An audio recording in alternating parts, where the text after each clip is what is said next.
The book of Genesis, chapter 2. Hear the word of the Lord. Thus the heavens and the earth were finished, and all the hosts of them. And on the seventh day God finished his work which he had done, and he rested on the seventh day from all his work which he had done. So God blessed the seventh day and hallowed it, because on it God rested from all his work which he had done in creation. These are the generations of the heavens and the earth when they were created.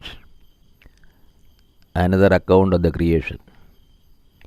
In the day that the Lord God made the earth and the heavens, when no plant of the field was yet in the earth, and no herb of the field had yet sprung up, for the Lord God had not caused it to rain upon the earth, and there was no man to till the ground. But a mist went up from the earth and watered the whole face of the ground. Then the Lord God formed man of dust from the ground, and breathed into his nostrils the breath of life, and man became a living being. The Lord God planted a garden in Eden in the east, and there he put the man whom he had formed. And out of the ground the Lord God made to grow every tree that is pleasant to the sight and good for food, the tree of life also in the midst of the garden, and the tree of the knowledge of good and evil. A river flowed out of Eden to water the garden, and there it divided and became 4 rivers. The name of the first is Pishon. It is the one which flows around the whole land of Havilah, where there is gold, and the gold of that land is good. Bdellium and onyx stone are there. The name of the second river is Gihon. It is the one which flows around the whole land of Cush.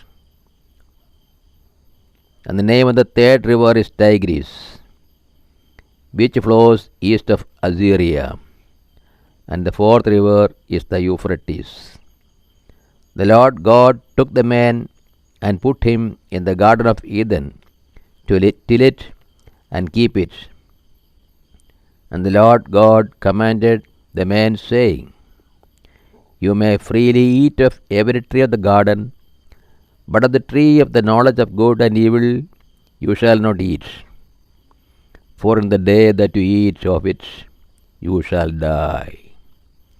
Then the Lord God said, It is not good that the man should be alone. I will make him a helper fit for him. So out of the ground the Lord God formed every beast of the field and every bird of the air, and brought them to the man to see what he would call them.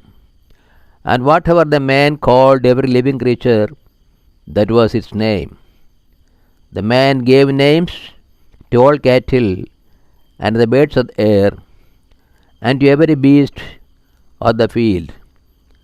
But for the man there was not found a helper fit for him.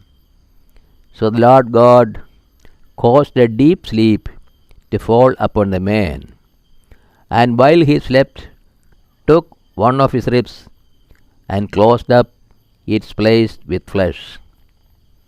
And the rib which the Lord God had taken from the man he made into a woman, and brought her to the man. Then the man said, This at last is bone of my bones and flesh of my flesh. She shall be called woman, because she was taken out of man. Therefore, a man leaves his father and his mother and cleaves to his wife, and they become one flesh. And the man and his wife were both naked and were not ashamed.